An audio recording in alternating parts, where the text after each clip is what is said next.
Hello students, आज हम चर्चा करने जा रहे हैं एक खूबसूरत पोएम की जिसका नाम है द रिट्रीट और जिसको कंपोज किया है मिस्टर हेनरी वॉन। ये आपका स्पेलिंग है VAUGHAN, तो इसको प्रोनाउंस करते हैं वॉन। ठीक है, यह एक खूबसूरत पोएम इसलिए कि ये फ़िलोसॉफ़िकल भी है। फ़िलोसॉफ़िकल का मतलब दार्शनिक। हम सभी एक बचपन के दौर से गुजर के जवान होते हैं या फिर बूढ़े होते हैं, उसके बाद हमारा अंत होता है। जब हम लेटर लाइफ में पहुंचते हैं तब हर स्टेज का महत्व समझ पाते हैं, तब हमें मैच्योरिटी मिलती है और उसके बाद ही हम समझ पाते हैं कि क्या अच्छा था या क्या बुरा था, क्या होना चाहिए था, क्या नहीं होना चाहिए था। ठीक है, हर बच्चा, द रिट्रीट का मतलब ही होता है गेटिंग बैक, फिर से वापस जाना। यह एक डिज़ायर है, पोएट की डिज़ायर है।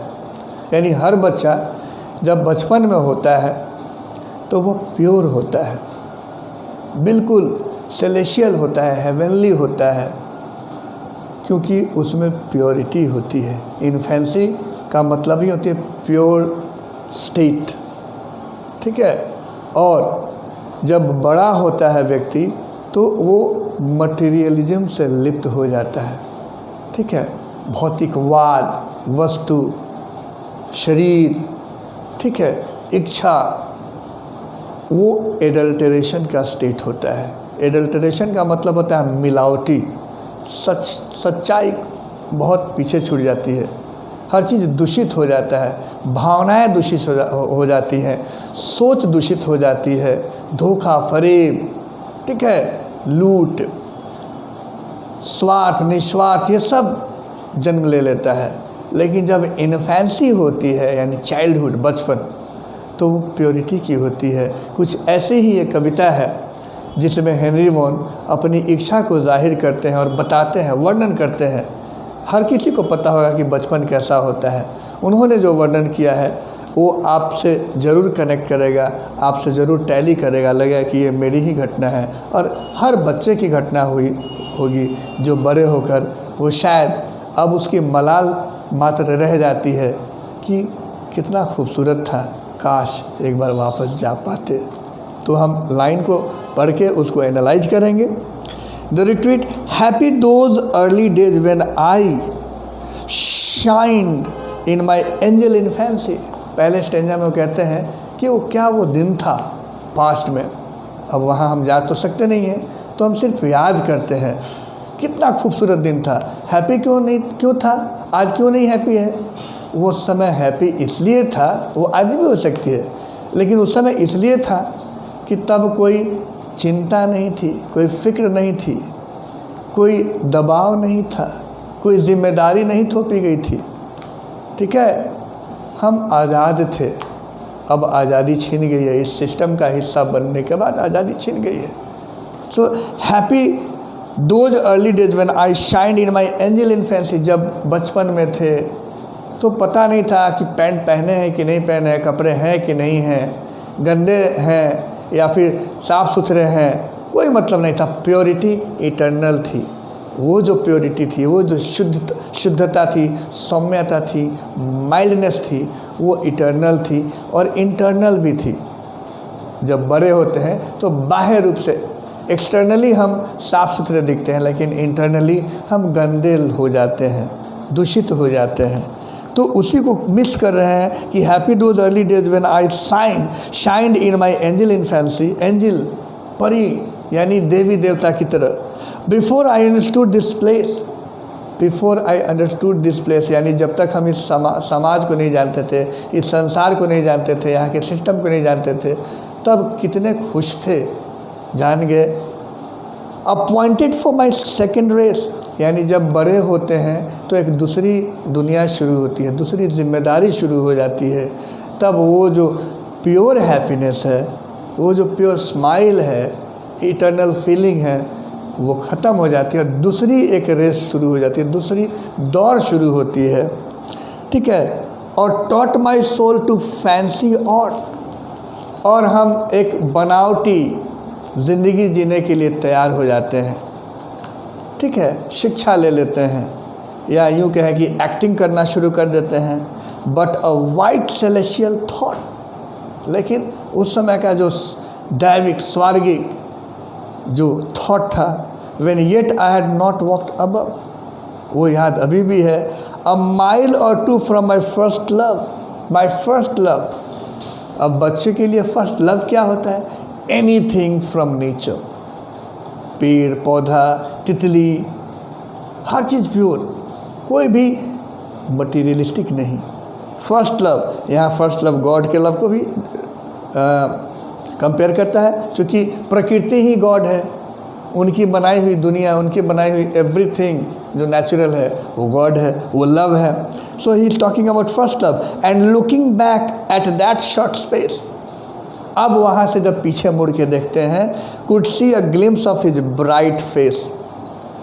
थोड़ी देर के लिए अगर हम पीछे मुड़ के देखते हैं तो स्माइल आ जाता है चेहरे पे, क्योंकि वो जो इटर्नल फीलिंग है एक बार फिर से झलक मिलती है। लेकिन हम इतने ओवरबर्डन हो चुके हैं बड़े होकर कि वो फुर्सत नहीं है, नहीं उसका ख्याल है, तो इसलिए दुखी हैं, बड़े होने के बाद दुख।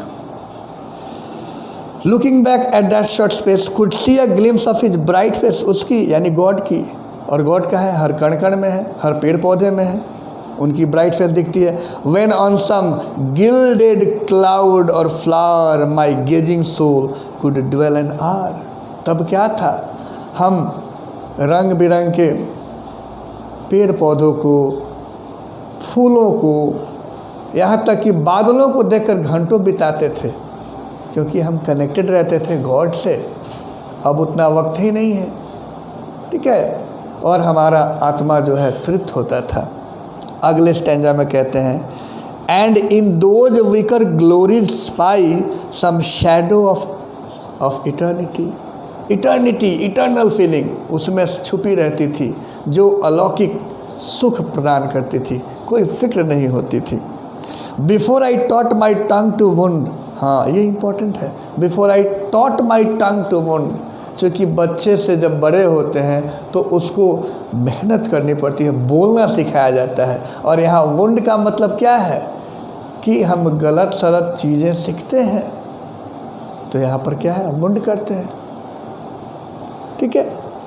माई conscious with a sinful sound, और पाप के भागी बनते हैं, सिनफुल साउंड। और had the black art to dispense, black art अदाकारी की ज़िंदगी, दिखावटी की ज़िंदगी, अंधकारपूर्ण ज़िंदगी की शुरुआत।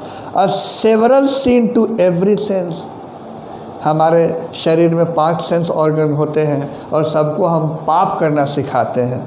यानी बहुत जब हम मैच्योर्ड होते हैं तो एक तरह से हम हर तरह के गलत काम के लिए तैयार हो जाते हैं, हमारी सूझबूझ उत्पन्न हो जाती है इतनी कि हम समझ पाते हैं कि क्या कर सकते हैं हम अपने स्वार्थ के लिए। ये है सेंस को डेवलप करना।